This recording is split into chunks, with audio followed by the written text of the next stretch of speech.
Assalamualaikum warahmatullahi wabarakatuh.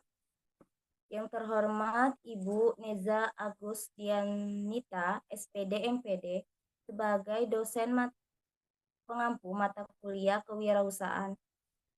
Di sini kami dari kelompok 4 ingin mempresentasikan hasil kerja kelompok kami, yaitu bab 8 faktor X dan bab 9 mencari gagasan usaha.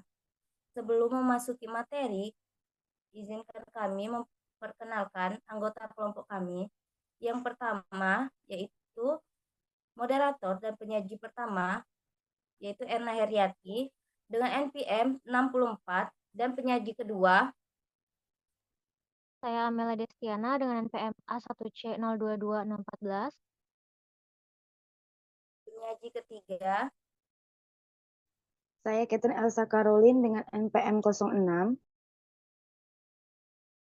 penyaji keempat Saya Seandita dengan MPM 48. dan penyaji terakhir yaitu penyaji 6. Saya Erni Heriani dengan MPM 67. Untuk materi pertama itu akan saya presentasi sendiri.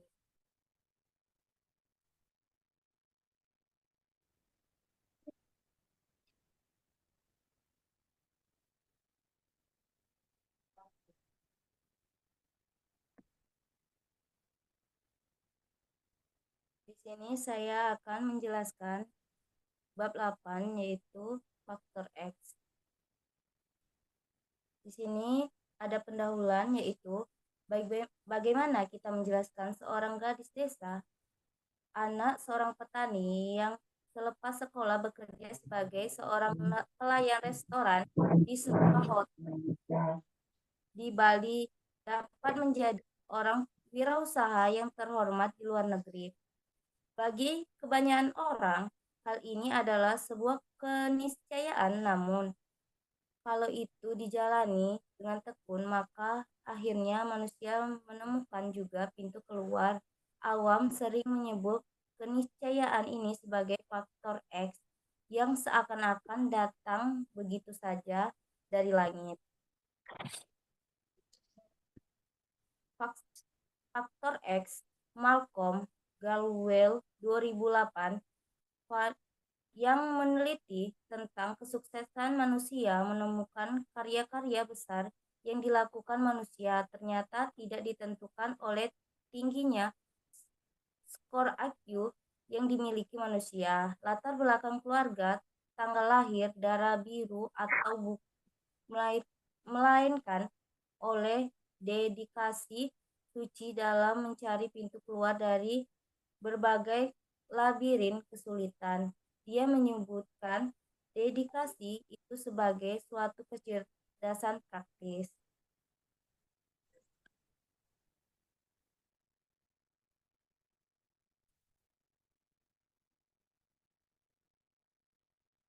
Di dunia ini ada orang bodoh dan ada orang yang pintar. Namun, saya katakan sesungguhnya juga ada orang yang makin pintar dan ada orang yang makin bodoh. Renaldi Kasali.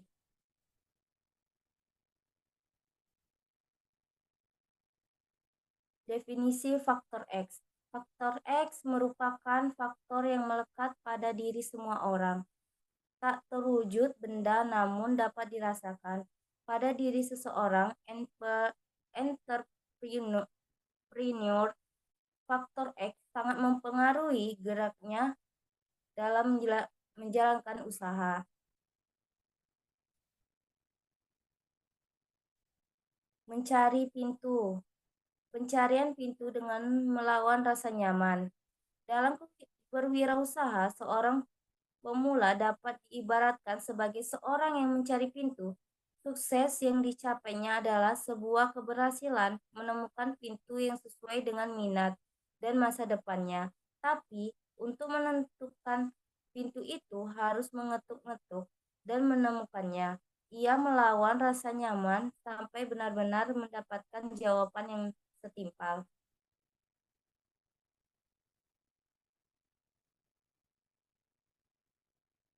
Itulah yang dapat saya sampaikan. Selanjutnya, materi kedua akan disampaikan oleh Amelia Destiana. Pada Amelia, dipersilakan.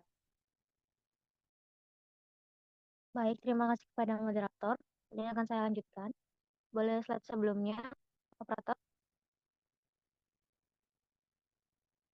Di sini ada sikap-sikap menghadapi faktor X. Nah, untuk menghadapi faktor X itu ada beberapa macam sikap yang dimiliki oleh setiap orang. Yang pertama itu mendiamkan saja, di mana dia adalah orang yang percaya diri dengan bakatnya dan dia membiarkan pintu itu menemukan dirinya sendiri dan dia selalu beruntung. Lalu yang kedua mengirim sinyal positif, di mana orang kedua ini sepertinya diam dan menunggu, di mana pintu mendatanginya. Jadi sesungguhnya ia tidak diam, tapi ia menunggu untuk pintu tersebut mendatanginya. Dengan kata lain, dia pintu itu dengan bahasa tubuhnya, apakah penampilannya menarik, antara suaranya khas atau dan lain sebagainya, yang menjadikan ciri khas unik dari dia. Lalu yang ketiga, tidak mencari pintu dan mengetuk pintu. Nah, mencari pintu mengetuk pintu ini merupakan orang yang ketiga, orang yang kurang beruntung. Mereka sadar bahwa mereka tidak beruntung dan tidak memiliki pintu X yang harus mendatanginya. Nah, oleh karena itu, pintu itu mungkin cuma dibuka separuh oleh pemiliknya atau penghuninya. Ia tidak welcome. Nah, untuk berada dalam pintu itu, lagi-lagi sikap mereka berbeda. Yang pertama itu ada yang sudah merasa nyaman di ruang tunggu dan membukakan pintu. Dan yang kedua, ada yang menyadari bahwa ruang tunggu itu hanya sekedar ruang tunggu. Jadi ia harus bergerak untuk berkeluar dari ruang tunggu itu. Boleh slide selanjutnya. Selanjutnya itu ada X kecil dan X besar. Nah, faktor X ini dibedakan menjadi dua, itu X besar dan X kecil. Di mana X besar ini adalah sebuah yang dimana X itu berasal dari diri kita sendiri.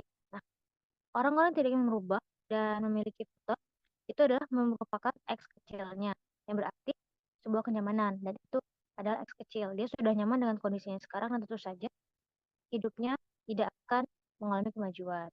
Untuk mengalami kemajuan, oleh karena itu dia perlu memupuk X kecil tadi menjadi X besar. Boleh lanjut. Nah, di sini ada matriks RKX, di mana di sini ada X kecil yang mana zona tak bernilai atau warisan. Lalu yang di daerah kedua itu ada X yang tidak terlalu besar, X sedang, di mana zona nyaman. Nah, di zona nyaman inilah kita nggak berkembang, di mana kita nge-stuck di satu posisi saja. Jadi penerimaan pasar atau bisnisnya itu hanya berkembang di situ saja. Lalu ada X besar, di mana X besar ini sudah mencapai zona entrepreneur dan kepercayaannya itu sudah semakin tinggi dibandingkan X kecil dan juga X yang sedang tadi. Dan penerimaan pasarnya pun akan semakin tinggi. Lanjut, moderator. Lalu selanjutnya itu identifikasi faktor X. Nah, yang tadi dibilang, ada dua macam faktor, yaitu faktor X besar dan faktor X kecil. X besar ini berada di tangan orang dewasa, yaitu orang-orang yang sudah memiliki kepercayaan pasar, di mana sedangkan X kecil ini terletak pada diri kita masing-masing dan dapat bermacam-macam bentuknya atau wujudnya. Ia dapat berasal dari diri kita sendiri, dari orang lain dan lembaga dan sebagainya. Dan faktor X ini dari manapun sumbernya itu bisa bertumbuh menjadi lebih besar dan bisa menjadi lebih kecil. Boleh slide selanjutnya. Nah, selanjutnya itu ada karakteristik faktor X. Faktor X ini memiliki 6 karakteristik. Yang pertama, merupakan penentu keberhasilan. Yang kedua, melekat pada diri manusia, yang mana telah disebutkan pada definisi tadi. Yang ketiga, tidak diperoleh dalam waktu sekejap. Jadi faktor X ini bisa kita dapatkan dalam secara bertahap. Yang keempat, dapat tumbuh dan berkembang menjadi X besar, seperti yang telah dikatakan tadi. Yang kelima, dapat berasal dari diri sendiri, dan bisa juga dari orang lain. Itu bisa jadi X kecil. Dan yang keenam itu sekalinya tumbuh, ya bisa dipakai untuk usaha-usaha lainnya. Mungkin itu saja yang dapat saya sampaikan. Saya kembalikan kepada moderator. Terima kasih kepada Amelia. Dan pemateri ketiga akan disampaikan oleh Katerian Elsa Caroline. Pada Catherine dipersilakan. Baiklah, terima kasih kepada moderator. Di sini saya akan memaparkan materi selanjutnya, yaitu faktor X tidak dapat dirampas.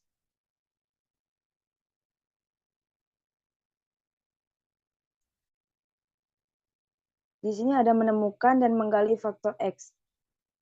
Ada kenali diri sendiri, cari pintu yang membuat X tumbuh, pintu yang bagus memberikan ruang yang luas, keluar dari zona nyaman, pintu untuk berkembang, dan bertahap. Selanjutnya ada mencari gagasan utama.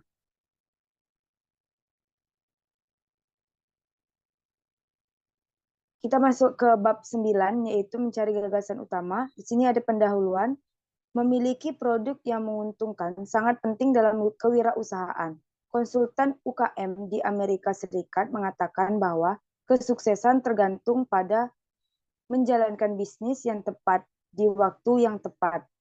Menekankan pentingnya memilih produk dan waktu dengan cermat. Namun pencapaian kesuksesan tidaklah mudah. Banyak inovasi baru gagal di pasar. Menurut A.T. Kearney, hanya 1 dari 20 orang di pasar baru yang terpengaruh oleh inovasi, sementara produk lama tetap dominasi karena sudah banyak digunakan. Selanjutnya. Selanjutnya ada pentingnya mengenal panggilan jiwa. Yang pertama ada keberhasilan usaha. Usaha yang berhasil harus sesuai dengan panggilan jiwa. Artinya, pengusaha harus mencintai pekerjaannya, mengenal diri sendiri, dan bekerja keras dalam bidang yang disukai. Yang kedua ada faktor penting. Yang pertama ada cocok dengan diri kita. Yang kedua ada akses jaringan. Yang ketiga ada potensi usaha atau peluang. Selanjutnya ada langkah analisis. Di sini, pertimbangan pertanyaan-pertanyaan ke diri sendiri terkait kecocokan diri sendiri dengan bisnis yang akan dibangun. Pertanyaan-pertanyaan yang dapat diberikan itu seperti apa yang paling Anda senangi, apa hobi atau kegiatan favorit Anda, produk dan proses apa yang paling Anda ketahui, dan banyak pertanyaan lainnya. Selanjutnya ada 2 penilaian dalam panggilan jiwa. Yang pertama ada berdasarkan intensitas keinginan bergaul, yaitu pada ekstrim pertama terdapat orang yang terbuka atau ekstrovert, sebaliknya orang-orang yang sangat membatasi diri dari pergaulan disebut orang yang tertutup atau introvert. Yang kedua ada berdasarkan kadar dorongan mendominasi orang lain. Orang dengan kecenderungan ini mengendalikan orang lain dinamakan dominatif, sedangkan orang yang mengalah dinamakan dedikatif. Baiklah, itu yang dapat saya sampaikan. Saya kembalikan kepada moderator. Terima kasih kepada Catherine. Untuk pemateri ketiga, keempat akan dijelaskan oleh Seandita Utami Putri. Kepada Seandita dipersilakan. Oke, baik. Terima kasih kepada moderator. Jadi di sini saya akan menjelaskan terkait suatu gambar di mana gambar tersebut memuat kombinasi dari kedua nilai. Yang mana pada kuadran pertama itu menggambarkan tipe manusia yang dinamakan dengan dominan atau kita simbolkan dengan D, yang dibentuk dari perpaduan sifat introvert dengan pembawaan yang kuat untuk mendominasi orang lain. Lalu yang untuk kuadran kedua, mewakili orang-orang dengan sifat ekstrovert, yaitu orang-orang yang senang bergaul dengan orang banyak, yang terkombinasi dalam tipe populer, yang disimbolkan oleh P, karena sifatnya cenderung mencari pengaruh atau influence, popularitas, dan juga persahabatan. Lalu untuk di kuadran ketiga, yaitu tipe tenang atau disimbolkan dengan T, dibentuk dari perpaduan antara bawaan yang ekstrovert, yang mana sifat tersebut merupakan condong mengalah pada orang lain, yang disebut dengan tipe tenang karena yang bersangkutan biasanya berperilaku tenang atau insteadness serta ramah tamah atau amiable, yang mana tipe T tersebut terdapat pada kuadran ketiga. Lalu di kuadran keempat yaitu tipe konvensional atau disimbolkan dengan K, yaitu terdapat pada kuadran keempat yang mana dibentuk dari pembawaan yang introvert terkombinasi dengan sifat mengalah atau melayani. Nah, selanjutnya itu penjelasan mengenai manusia dengan tipe dominan. Orang tipe dominan memiliki motivasi yang kuat untuk mengejar prestasi, yang mana perilakunya selalu berorientasi ke hasil akhir dari suatu pekerjaan atau tanggung jawab yang telah dilakukan oleh dirinya sendiri. Nah, para dominan tersebut yang bekerja di suatu perusahaan menginginkan status dan jenjang karir yang jelas karena bagi mereka hal itu merupakan penghargaan atas prestasi-prestasi kerja. Nah, lalu bagi mereka, prestasi tersebut adalah hasil dari seenterar kerja keras dan juga susah payah yang telah mereka lakukan. Nah, untuk manusia tipe populer, yang mana orang tipe populer tersebut termotivasi untuk memperoleh pengakuan atau recognition dari orang banyak sehingga mereka merasa sebagai orang yang penting di lingkungannya. Jadi orang tipe populer itu memerlukan suatu validasi karena tujuannya lebih pada bagaimana penilaian orang banyak. Maka orang tipe populer tersebut kadang-kadang kurang mewaspadai hasil akhir pekerjaannya dan batas waktu dari penyelesaian suatu pekerjaan yang telah dilakukannya. Mereka menginginkan popularitas dan untuk itu mereka akan berusaha sedapat mungkin untuk mencari pengaruh atau influence ke sana kemari. Nah, lalu untuk manusia tipe tenang, yaitu sekelompok manusia yang terdorong oleh motivasi, persahabatan, dan saling menghargai, yang mana mereka juga ekstrovert, senang, dan pandai bergaul. Akan tetapi, mereka tidak mempunyai ambisi yang besar dalam mencapai suatu prestasi apapun. Semua dilaksanakan dengan biasa-biasa saja, dengan pembawaan mereka yang tenang, kalem, dan juga ramah tamah. Karena sifat yang sedemikian rupa, orang dengan tipe tenang itu dinilai sebagai orang yang tidak sombong dan angkuh.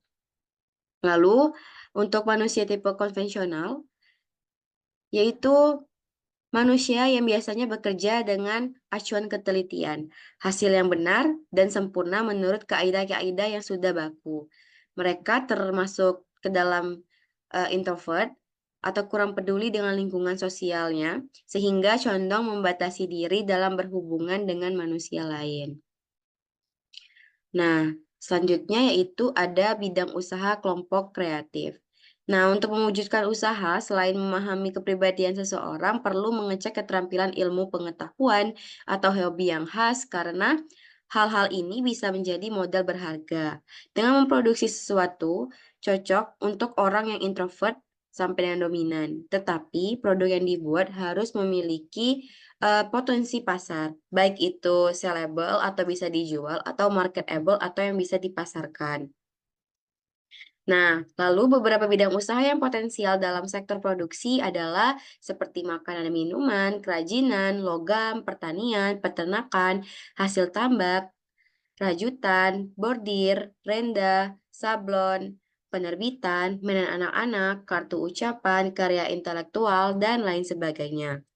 Nah, lalu ada bidang usaha kelompok konsultif, yang mana bidang usaha konsultif ini adalah bidang usaha yang cocok untuk orang ekstrovert dominan, yang mana orang ekstrovert dominan tersebut adalah orang yang memungkinkan mereka berada pada posisi pemegang kendali, seperti contohnya yang pertama ada jasa konsultasi, yang mana jasa konsultasi tersebut merupakan konsultan yang menyalurkan kepribadian dominan mereka dengan berinteraksi langsung dengan klien. Lalu yang kedua adalah kursus-kursus, yaitu membuka kursus keterampilan atau pelatihan yang mana hal tersebut merupakan peluang besar karena Indonesia membutuhkan banyak tenaga ahli yang terampil.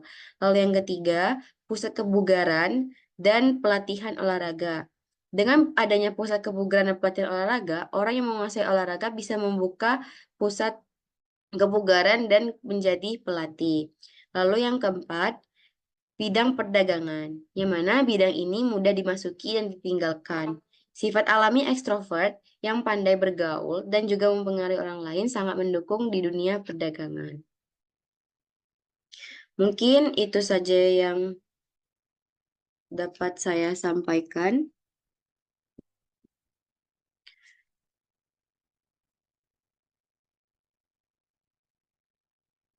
Oke, ada bidang usaha kelompok pelayanan, yang mana di bidang usaha kelompok pelayanan tersebut ada kelompok ekstrovert yang cenderung melayani orang lain, yang lebih cocok dalam bidang usaha yang berfokus pada penyediaan jasa.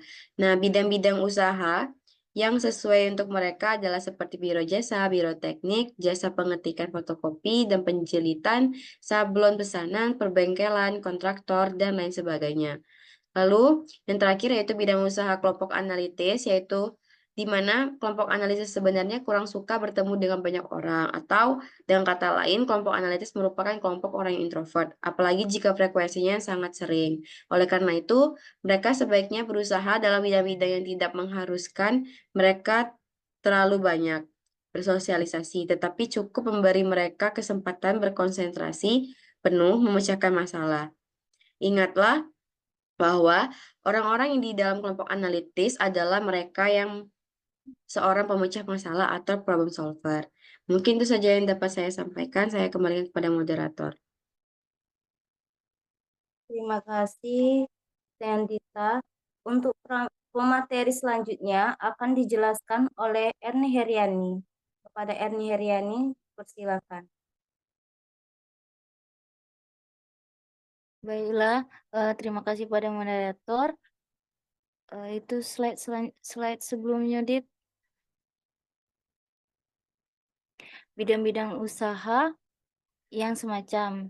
Yang pertama itu ada jasa penerjemah. Jasa penerjemah itu adalah bisnis ini cukup memberi tantangan kepada analisis dengan intensitas yang memadai. Terjemah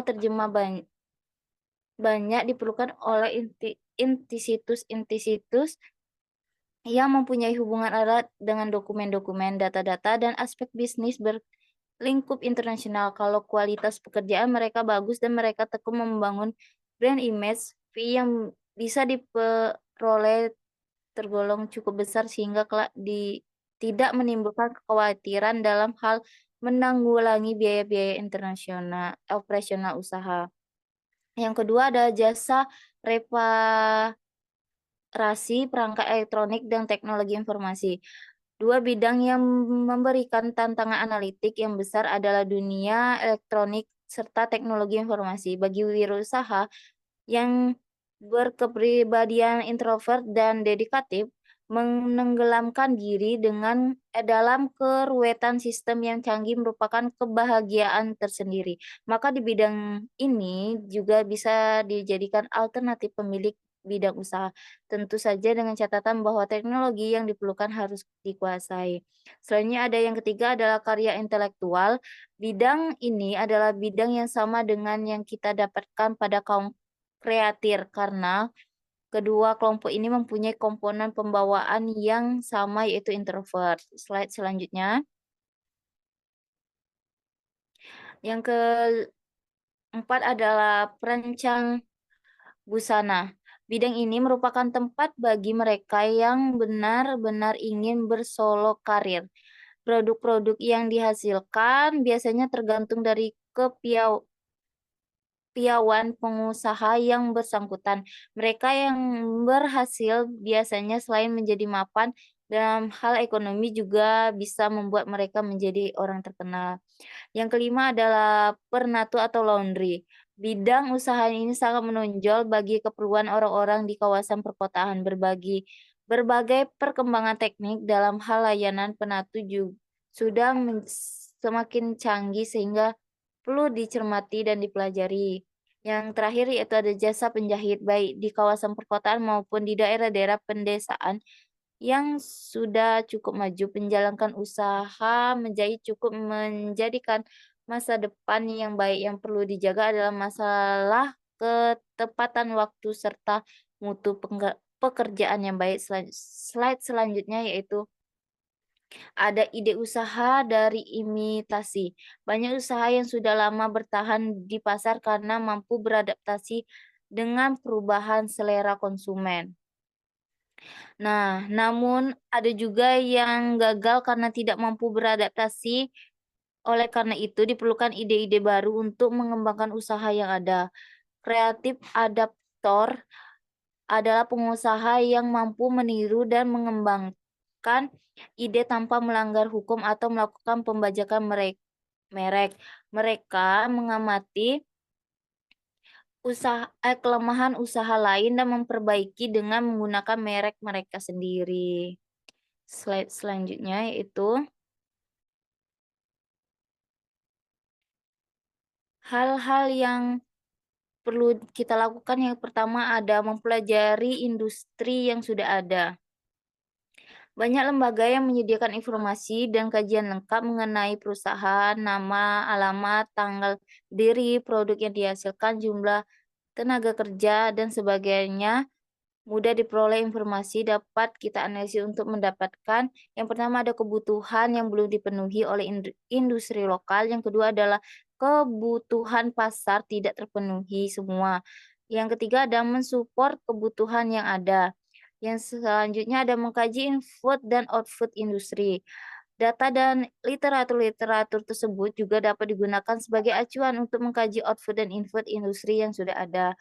Yang ketiga ada menganalisis tren populasi dan data demografi. Kebutuhan berbagai macam produk dapat dianalisis dari tren kelompok umur suatu populasi.